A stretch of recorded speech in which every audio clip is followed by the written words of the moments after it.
حدیث میں آتا ہے لو کان بعدی نبی لکان عمر، میرے بعد نبی ہوتا تو عمر ہوتا رضی اللہ تعالیٰ عنہ. یہ حضرت یہی علی کے لیے حدیث سنیں ہے. سنیں سنیں یہ حضرت مستند حدیث حضرت علی کے سنیں لیے حضرت. آپ نے فرمایا کہ اگر میرے بعد نبی ہوتا تو علی ہوتا.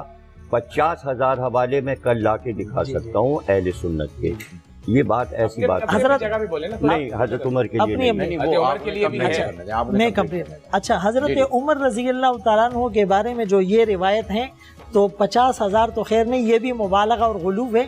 انشاءاللہ میں اس پر آپ حضرت میری بات سنیں، حضرت میری بات سنیں، حضرت میری بات سنیں. تو حضرت عمر رضی اللہ تعالیٰ عنہ کے بارے میں یہ روایت ہے. اچھا، حضرت علی رضی اللہ تعالیٰ عنہ کے بارے میں کیا روایت ہے وہ علامہ صاحب غور سے سن لیں. میں پوری روایت پیش کرنے لگا ہوں ماشاءاللہ ارشاد الحمدللہ ماشاءاللہ with evidence and references. آپ صلی اللہ علیہ وسلم نے فرمایا اے علی تم میرے لیے ایسے ہو جیسے موسیٰ علیہ السلام کے لیے ہارون. پوری حدیث یہ سنیں سنیں. اسی حدیث کے آخر میں آپ صلی اللہ علیہ وسلم نے فرمایا لیکن نبوت کا دروازہ بند ہو گیا. تو یہ پوری حدیث یہ ہے اور اس کے ریفرنسز میں ایٹ اے ٹائم اسی وقت اپنے موبائل سے آپ کو دکھا سکتا ہوں. تو حضرت علی رضی اللہ تعالیٰ عنہ کے بارے میں بھی رسول اللہ صلی اللہ علیہ وسلم نے یہ فرمایا.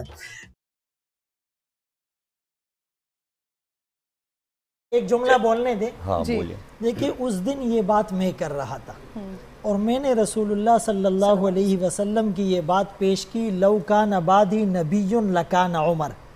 یہ دوسری روایت میں ہے لو کان نبی بعدی لکان عمر. تو میری اس بات پر فوراً انہوں نے قطع کلامی کی اور مجھے کہا یہ حدیث حضرت عمر کے بارے میں نہیں ہے، یہ حضرت علی رضی اللہ تعالیٰ عنہ کے بارے میں ہے اور میں 50,000 حوالے لا سکتا ہوں. جی بالکل ایسے کہا تھا. یہ الفاظ تھے.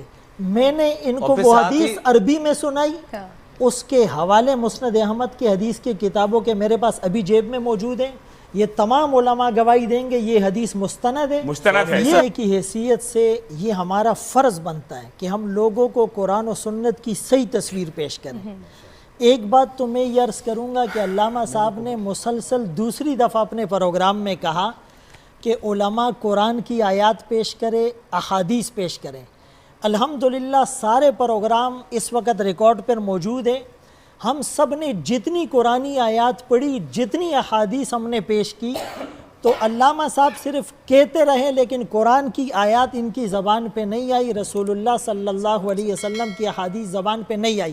مجھے میرے لاکھوں فالوورز اور جن کو میں ریپریزنٹ کرتا ہوں وہ کہتے کہ آپ ان سے وہ 50,000 حوالے مانگے جنہوں نے حضرت عمر رضی اللہ تعالیٰ عنہ کے لو کان بعدی نبی لکان عمر پر اعتراض کیا تھا.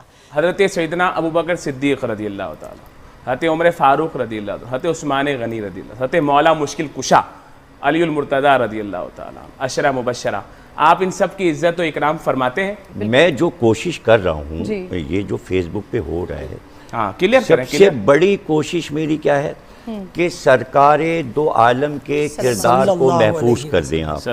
اور کوئی بھی آپ دیکھیں نا ختم نبوت پہ کتنا ہی سارا بحث چل رہا ہے. اس دن آپ نے اسمبلی کا مسئلہ جو تھا اس کو آپ نے کہا کہ کیسے یہ ہو گیا، اور اس تو ہمارے سامنے جو بڑے مسئلے ہیں ان کو ہم حل کر لیں. یہ سارے مسئلے فیس بک وغیرہ کے حل ہو جائیں گے کہ ہم متفق ہو جائیں اس بات پر کہ ایک لفظ بھی ہم سرکار دو عالم کے خلاف نہیں سن سکتے اور نہ سنیں گے. اور زیادہ سے زیادہ ہمیں سرکار کی سیرت کو بیان کرنا چاہیے، نہ سرکار کے خلاف نہ سرکار کے آس پاس. ہم بات کر رہے ہیں وہ تو پورا خاندان، ایک منٹ، تمام 25,000 صحابہ، یہ تو بولی بات ہو گئی ہے جو ہیں ہمارے لیے. سرکار صحابہ کا مطلب کیا ہے؟ 25,000 سرکار صحابہ ہیں اور ان کے تمام جان دینے والے 1.25 لاکھ صحابہ. یا مجھے موقع دے دے، ٹائم نکل جائے گا.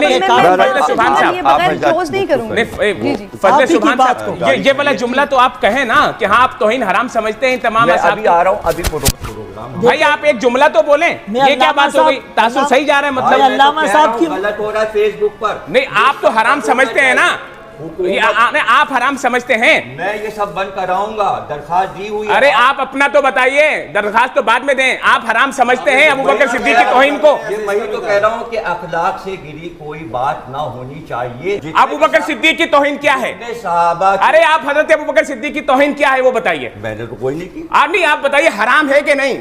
بھائی، سب حرام ہے۔ حرام ہے نا، یہی تو بول رہا ہوں۔ اما عائشہ صدیقہ کی توہین حرام ہے، اور یہی بات ہاں یہی بول رہا ہوں۔ قابل احترام ہے، ہاں قابل احترام ہے، یہی تو میں آپ کو بول رہا ہوں۔ الحمدللہ اب ٹھیک ہو گئی بات، بھی علامہ صاحب نے یہ بات کی، جزاک اللہ علامہ صاحب۔ تمام بیویاں قابل احترام ہیں، بالکل صحیح ہے، خوبصورت بات۔ اور سارے اصحاب قابل احترام ہیں۔ سارے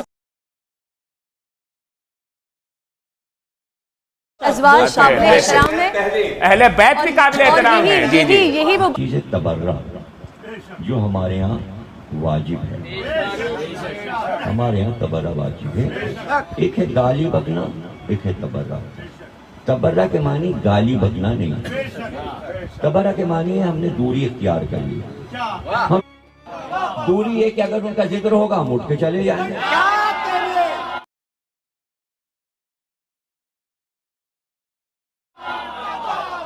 اٹھ کے چلے جانا سب سے بڑا تبرع ہے۔ پاکستان کو میں نے دکھایا بول ٹی وی پہ کہ جہاں یہ نام لیے جائیں گے میں تبرع کر رہا ہوں، اٹھ کے جا رہا ہوں۔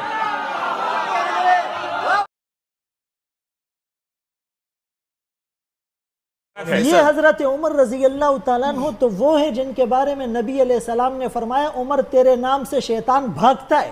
مفتی عابد مبارک صاحب نے جو باتیں کی یہ ہمارے دلوں کی ترجمانی ہے، خدا کی قسم یہ ہمارے دلوں کی آواز ہے کہ ہمارے صحابی رسول پر کوئی تبرع کرے، کوئی تان اور تشنیع کرے، ہماری زندگیاں نچھاور، ہماری جوانیاں، ہماری اولادیں نچھاور۔ اور آپ کو بہن عورت ہونے کے ناطے میں سلام پیش کرتا ہوں کہ آپ نے اتنی جرت کا مظاہرہ کیا اور اس سیگمنٹ پر اس اہم ایشو کو اٹھائے۔ خدا کی قسم ہمارے لیے میڈیا، حکومت، فورسز، دنیا کے سارے عہدے ہمارے لیے پاؤں کے نوک پر اور جوتوں کی نوک پر، ہم رسول اللہ اور صحابہ کی تقدیس پر کبھی کمپرومائز نہیں کریں گے۔ جو رسول اللہ صلی اللہ علیہ وسلم کی ختم نبوت کا منکر ہو، جو صدیق اکبر، فاروق اعظم، عثمان غنی، حیدر کرار اور اسی طرح امیر عائشہ رضی اللہ تعالیٰ عنہ، امیر معاویہ رضی اللہ تعالیٰ عنہ کسی کی بھی شان میں گستاخی کریں گے وہ خود اپنے آپ کو دائرہ اسلام سے نکال رہے ہیں۔ تو ہم تو یہ میسج دیتے ہیں کہ ہمیں تو آپ موضوع دیں، ہم حیدر کرار پر اتنی آیات پیش کریں گے کہ آپ اس کو گن نہیں سکتے۔ ہم اردو کتابوں کے اور صرف اشعار کے اور فلاسفرز کے نام نہیں لیتے، ہم تو چیلنج کرتے ہیں۔